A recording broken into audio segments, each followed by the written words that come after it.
बिस्मिल्लाहिर्रहमानिर्रहीम। अस्सलाम वालेकुम नाज़रीन इकराम, मैं मोहसिन शहजाद मुग़ल और आप देख रहे हैं वैल्यू न्यूज़। नाज़रीन इकराम, मेजर हारिस वाले केस की नई अपडेट्स लेकर आपकी खिदमत में हाज़िर हुआ हूँ।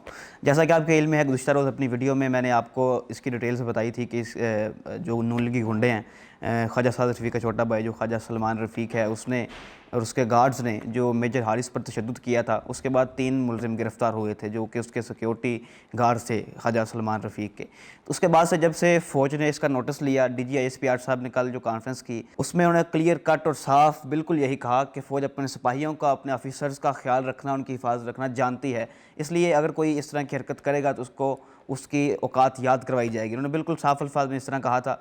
उसके बाद क्या हुआ? उसके बाद ये हुआ कि पहले तो छोटे मोटे जो गुंडे थे, जो उनके साथ जो उनके सिक्योरिटी गार्ड्स थे, 3-4 वो गिरफ्तार हुए।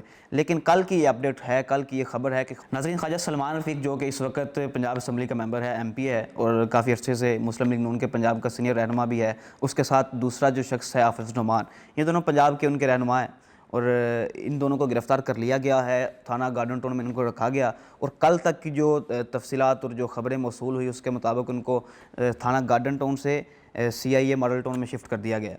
तो इन दोनों को गिरफ़्तार कर लिया गया है। अब जो है वो ख्वाजा साद रफ़ीक अपनी मिन्नतों तरले पे आ चुके हैं। वो कभी जाके उनके राशिद महमूद साहब जो मेजर हारिस के वाले साहब हैं, उनसे जाकर मिलते हैं, कभी उसकी फ़ैमिली से मिलते हैं, कभी उनके भाइयों से मिलते हैं कि माफ़ कर दें, छोड़ें, रहने दें, खैर है, माफ़ कर दें। माफ़ियाँ तलाफ़ियों पे आ गए हैं अभी तो, लेकिन वो अभी तक उनको माफ़ नहीं कर रहे। और मेजर हारिस जो हैं वो कल डिस्चार्ज हो चुके हैं अस्पताल से। उनका बाजू तोड़ दिया गया था तो उनको तशद्दुद किया गया। कल आपको वीडियोस दिखाई थी, लेकिन आज एक और वीडियो मौसूल हुई है जिसमें बिल्कुल साफ़ क्लियर नज़र आ रहा है कि उनको किस तरह उन पर तशद्दुद किया जा रहा है और किस तरह बेईमाना तरीके से उनको मारा गया, उनको रोड पर बेयारो मददगार छोड़ दिया गया।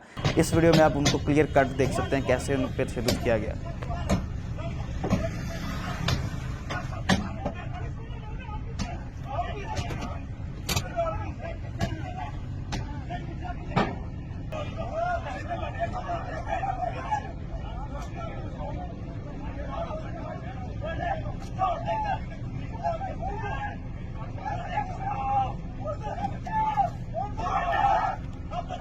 जी, तो नाज़रीन आपने देखा कि ये उन पर तशद्दुद किया गया था। नून लीग के 3 जो पहले लोग गिरफ़्तार किए गए थे, जो उनके अच्छा इनका कसूर क्या था, थोड़ा सा पीछे हैं लोग। अभी तक ये नहीं जान सके कि इसमें असल वजह क्या थी। लोग पूछ रहे हैं कि ये आखिर वजह क्या बनी। ऐसे तो नहीं कोई किसी को अचानक आके रोड पे खड़ा करके मार देता, कोई वजह तो बनी होगी। वजह सिर्फ ये थी, मेजर हारिस का कसूर सिर्फ ये था कि जो स्क्वाड जा रहा था ख्वाजा सलमान रफ़ीक का, उसकी 2-3 गाड़ियों के अंदर कहीं जो है मेजर हारिस ने अपनी गाड़ी ऐड कर दी। मतलब एक लाइनअप जा रहा होता है स्क्वाड, उसके अंदर अपनी गाड़ी उन्होंने एंटर कर दी थी। तो उसकी सज़ा उनको ये मिली कि उनके गार्ड्स ने उनको साइड पर लगाकर तो उन पर यह तशद्दुद किया और ये सारा कुछ। अगर इसमें इन्वॉल्व इसलिए हुए हैं ख्वाजा सलमान रफ़ीक क्योंकि वो अंदर बैठ के उन्होंने ऑर्डर नहीं दिया कि ना मारे, छोड़ दे, रहने दे। वो चुप करके देख रहे हैं और उन्होंने कहा ठीक है मारो इसको, इसकी औकात याद करो, पता नहीं कौन है। उनको तो इस वक्त नहीं पता था कि ये आर्मी का ऑफिसर है। जब उनको पता चला तो अब वो माफ़िया तलाफ़े पे आ गए। अब वो जाके वो उसके बाप से माफ़िया मांग रहे हैं।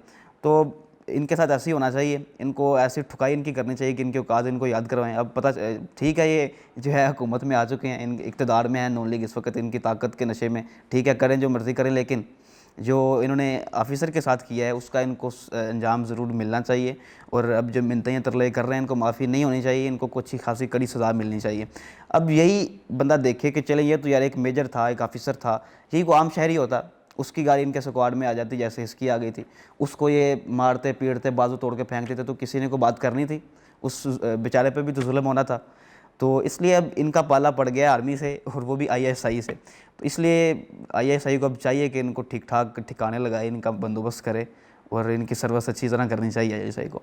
लेकिन अब उधर देखें प्राइम मिनिस्टर साहब हैं जी, शहबाज शरीफ साहब, इधर चीफ मिनिस्टर साहब आ जाएंगे थोड़े दिनों तक। कल वोटिंग है, शायद वो भी आ जाएँ। लेकिन मतलब पंजाब में वापस उनकी गुंडागर्दी शुरू हो रही है उनकी इक़्तिदार की वजह से, क्योंकि वो वापस ताकत में आ चुके हैं। तो अब ख्वाजा साद रफ़ीक जाके वो शहबाज शरीफ को भी कह रहे हैं कि जी आप आर्मी चीफ से डायरेक्ट कहें कि इस मामले को सुलझाया जाए, इसको छोड़ दिया जाए, इतना हाइप ना क्रिएट की जाए। और नाज़रीन जब से ये इशू बड़ा रूज पर पहुंच चुका है तो शहबाज शरीफ साहब फिर चूँकि एक कौमी इशू बन चुका था, हर बंदा इस पर ट्वीट्स कर रहा था, ट्रेंड बने, तो फिर शहबाज शरीफ साहब ने जाके आर्मी चीफ साहब से भी बात की। लेकिन आर्मी चीफ साहब इस पे स्ट्रिक्ट हैं कि नहीं, जो ये किया गया ये नहीं होना चाहिए था।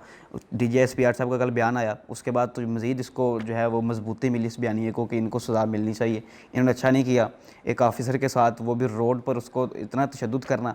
पहले जब आपको पता नहीं था कि वो कौन है तो तब आपने बदमाशी की, जब आपको पता चल गया कि वो कौन है तो आप उस माफ़ी मांग रहे हैं उसके बाप से जाके, उसकी फ़ैमिली से जाके। तो ये इन लोगों की औकात है, तो इनकी औकात पे क्या बात करनी है। गुंडागर्दी तो नहीं होनी चाहिए। इक़्तिदार का मतलब ये तो नहीं होता, या ताकत का मतलब ये है कि आप गरीब शहरियों पर, बेचारों पर, उसके पास सिविक थी, उसका ये कसूर था, आपके पास लैंड क्रूज़र थी, शायद आपने समझा, पता नहीं वो कौन है, कोई शहरी होगा हम। तो चलें, इनको सज़ा मिलनी चाहिए ताकि ये आइंदा इस तरह का कोई काम ना कर सकें। वहाँ पे कोई आम शहरी होता तो उसका भी बेचारे का ये अंजाम होता। तो इसी के साथ याद दें, इंशाल्लाह फिर मुलाकात होगी। अल्लाह हाफ़िज़।